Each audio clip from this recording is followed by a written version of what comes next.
Proclamação. Efetua minha salvação com temor e tremor, porque Deus é o que opera em vós tanto querer como efetuar, segundo a sua boa vontade. Faço todas as coisas sem murmurações nem contendas, para que me torne irrepreensível e sincero, filha de Deus imaculada, no meio de uma geração corrupta e perversa, entre a qual resplandeço como luminar no mundo, retendo a palavra da vida. Filipenses 2, 12b, 16a. Carta de ensino: o que a palavra de Deus fará para si. Parte 4.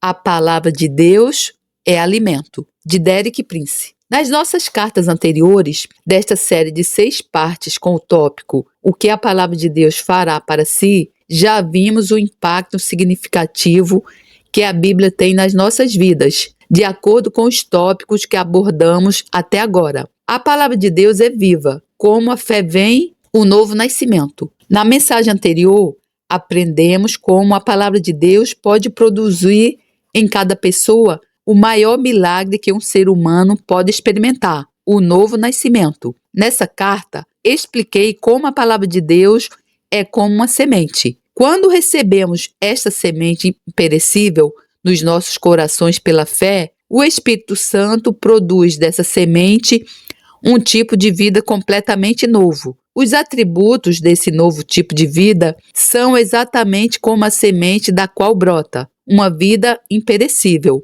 eterna e divina. Esta vida que vem da semente é de fato a própria vida e natureza do próprio Jesus, que é a palavra viva de Deus. A palavra como alimento. As conclusões que tiramos dessa verdade, que a palavra é uma semente que produz vida, naturalmente leva-nos a considerar o próximo efeito principal da palavra de Deus sobre nós. Qual é o próximo resultado? A palavra de Deus nos fornecerá alimento espiritual adequado para sustentar e fortalecer a nossa vida que recebemos através do novo nascimento. Quando uma criatura viva nasce no mundo, uma das suas primeiras e mais urgentes necessidades é o sustento, através da nutrição adequada. Considere o exemplo de um bebê humano. Um bebê pode vir ao mundo como ser bonito e saudável, perfeito em todos os aspectos. No entanto, se esse bebê lindo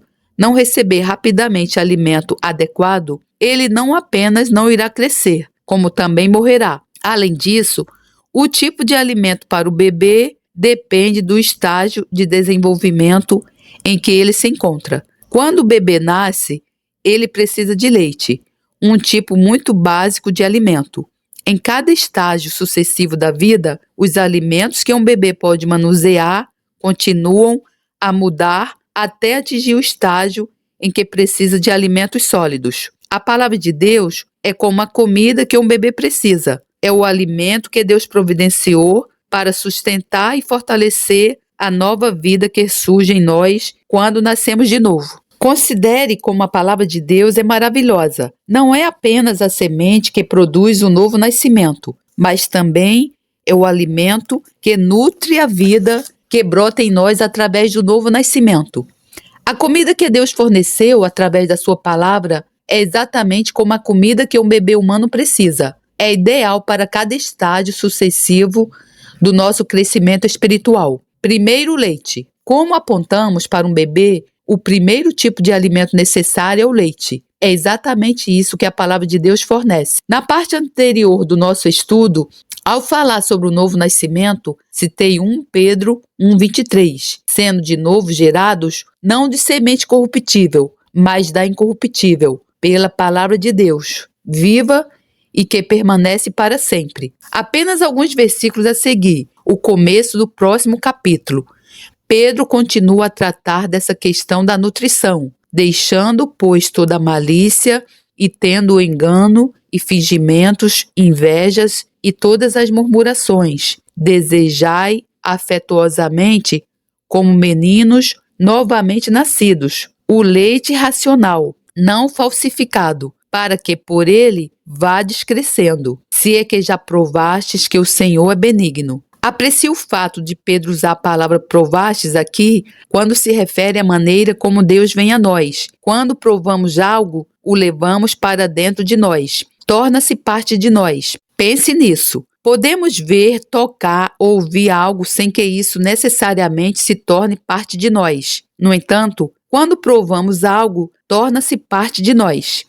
É assim que Deus quer entrar nas nossas vidas. Ele não quer permanecer do lado de fora como algo externo. Em vez disso, Ele quer entrar diretamente em nós. Ele quer tornar-se parte de nós. E isso Ele faz através da sua palavra. Portanto, para o estágio inicial do nosso crescimento espiritual, a palavra de Deus contém o leite puro que nos permitirá crescer. No entanto, também precisamos ter em mente o aviso que nos foi dado no versículo 1 de 1 Pedro 2. Como todos sabemos, o leite coalha-se com muita facilidade. Circunstâncias erradas podem causar tal coagulação. Por exemplo, se houver germes no bibeirão ou ácido no estômago, o leite coalará e não fará bem ao bebê. Pedro adverte-nos sobre os fatores que irão coalhar o leite da palavra de Deus, tornando-o inútil para nós. Ele diz que precisamos deixar de lado 5 atividades: malícia, engano, hipocrisia, inveja e difamação. Ao recorrer à palavra de Deus para obter o leite necessário para torná-lo forte e saudável, lembre-se de não abrigar no seu coração nenhum dos elementos que farão o leite da palavra coalhar. Ponha de lado a malícia, o engano, a hipocrisia, a inveja e as calúnias. Avançar para o pão. O que vem depois de termos nos alimentado com leite? Avançamos com pão ou cereais. Surpreendentemente, a palavra de Deus também fornece esse tipo de alimento. Em Mateus 4:4, Jesus disse: "Está escrito, nem só de pão viverá o homem, mas de toda palavra que sai da boca de Deus." Assim como o pão nutre-nos no ambiente natural, vemos que a palavra de Deus nos nutre no ambiente espiritual. Jesus diz-nos que devemos viver desse pão da palavra de Deus. No grego original, essa passagem diz toda a palavra à medida que sai da boca de Deus, na sua essência. Essa formulação implica um relacionamento constante e contínuo com Deus. Fala de uma situação em que estamos num contato tão íntimo com Ele que quando a palavra sai da sua boca, nós a recebemos. Também devemos ter em mente que Jesus diz toda a palavra neste versículo. Isso inclui todas as escrituras. Não podemos simplesmente viver com pequenos petiscos das escrituras aqui e ali. Nós devemos familiarizar-nos com a Bíblia inteira. Segundo de Timóteo 3,16 diz: "Toda a escritura é divinamente inspirada e proveitosa para ensinar, para repreender, para corrigir, para instruir com justiça." Portanto, lembre-se de que se quiser crescer, deve familiarizar-se com toda a Bíblia, não apenas com os 4 evangelhos ou com 1 ou 2 passagens dos Salmos. Precisa familiarizar-se com os livros maravilhosos como Zacarias, Ezequiel e Malaquias. Descubra onde estão esses livros e estude o que eles dizem. Lembre-se de que neles encontrará o alimento e a força necessários para transformá-lo no tipo de cristão que deve ser. Alimento sólido. Até aqui, falamos sobre o fato de que a palavra de Deus fornece leite e pão, mas reconhecemos, é claro, que pão e leite por si só não constituem uma dieta equilibrada. Esses 2 alimentos por si só não constituem uma dieta completa. O tipo de alimento que examinaremos agora é o sólido. Veremos o que as Escrituras nos dizem sobre o papel dos alimentos sólidos na nossa dieta total. Vamos começar com uma passagem em Hebreus 5, 12 a 14. De fato, embora a esta altura já devessem ser mestres, vocês precisam de alguém que lhes ensine novamente os princípios elementares da palavra de Deus. Estão precisando de leite e não de alimento sólido. Quem se alimenta de leite ainda é criança e não tem experiência no ensino da justiça.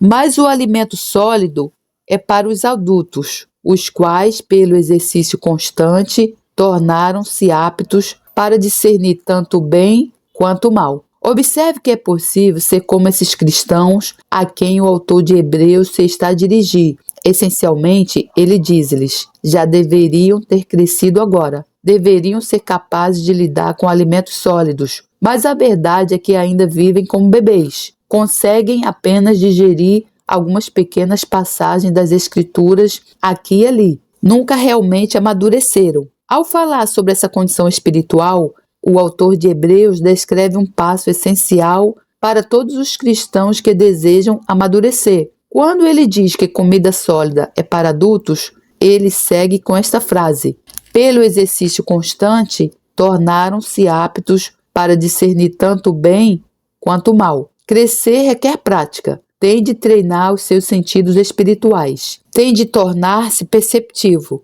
Precisa de reconhecer a diferença entre o bem e o mal. Alguns cristãos dizem amém a qualquer pregador que grita autossuficiente. Algumas pessoas consideram esses dramatismos um sinal de espiritualidade. Por mim mesmo, não digo amém, a menos que concorde com o que o pregador está a dizer. Não importa o volume que ele esteja a usar. Digo apenas amém se as suas palavras estiverem alinhadas com a palavra de Deus. Fiz o meu melhor para treinar os meus sentidos. Pratiquei. Vivi na palavra de Deus por muitos anos. Então não sou tão facilmente enganado. Pela graça de Deus, posso testemunhar que fui além de viver do leite ou mesmo do pão. Sou capaz de lidar com o alimento sólido da palavra de Deus. Não porque sou alguém especial, mas porque cumpri os requisitos de Deus. Pratiquei, treinei os meus sentidos. Vivi na Bíblia e andei na Bíblia. Estudei, orei sobre ela e a compartilhei com outras pessoas. A palavra de Deus tornou-se um alimento sólido em mim. Desenvolvimento retardado. Ao descobrir esse caminho para a maturidade, tenho de salientar, infelizmente, que existe uma alternativa. Infelizmente, é uma alternativa muito trágica. Quando o bebê nasce no mundo, dizemos: que fofo, que doce. Adoramos os seus modos infantis. Amamos os seus pequenos grunhidos e gogorlejar. Não esperamos que seja capaz de falar, tomar decisões inteligentes ou lidar com os problemas da vida. Por ser uma criança e por ser tão fofo e adorável, aceitamos o comportamento de bebê. Mas suponha que a criança pequena continuasse nessa condição ano após ano. O que era fofo e amável quando o bebê era bebê, torna-se trágico se o bebê continuar nesse estado. Nós chamaríamos isso de desenvolvimento retardado. Infelizmente, vemos esse problema de desenvolvimento retardado na vida de muitos cristãos. São cristãos há anos, mas ainda vivem de leite. Ainda são bebês. São incapazes de discernir entre o bem e o mal. Não treinaram os seus sentidos. Como resultado dessa falta de comportamento disciplinado, são presas fáceis para os enganadores. São facilmente enganados por pessoas que vêm com uma linguagem teológica altissonante ou por pregadores que gritam da plataforma, mas cuja mensagem realmente não está de acordo com as Escrituras. Quero que tenha uma imagem desse tipo de criança na sua mente e quero que entenda como essa imagem é trágica. Vemos o antídoto para essa imagem trágica em Efésios 4,14. Antes desse versículo, Paulo estava a falar sobre a nossa necessidade de estarmos sob a disciplina da palavra de Deus e dos ministros de Deus. Ele tem apontado a necessidade de tornarmos-nos uma parte funcional do corpo de Cristo. Paulo diz que, se cumprirmos essas condições, não seremos mais crianças, lançadas pelas ondas. Não seremos mais soprados por aqui e ali por todos os ventos de ensino, nem pela esperteza e astúcia dos homens e as suas tramas enganosas. Em conclusão, se não deseja permanecer um bebê, jogado de um lado para o outro, sempre aberto ao engano e nunca alcançando estabilidade ou maturidade, deve viver do alimento da palavra de Deus. Começa com o leite e passa para o pão. Mas, por favor, certifique-se de que no final cresce em receber o alimento sólido da palavra de Deus. Reconhece a sua necessidade pessoal de avançar nesse processo? Se sim, por que não expressar esse desejo com a seguinte oração ao terminarmos esta parte? Senhor Jesus, quero ser um seguidor maduro de si e de sua palavra. Ajuda-me a passar do leite e do pão para o alimento sólido, que me é fornecido na sua palavra. Maturidade é o que quero, e o alimento para o crescimento é o que a sua palavra trará por mim. Pela sua graça, comprometo-me agora a essa busca. Amém. Glória a Deus, louvado seja o Senhor, que a graça do Senhor Jesus Cristo, o amor de Deus e a comunhão do Santo Espírito estejam com vocês. Amém. Deus lhe abençoe.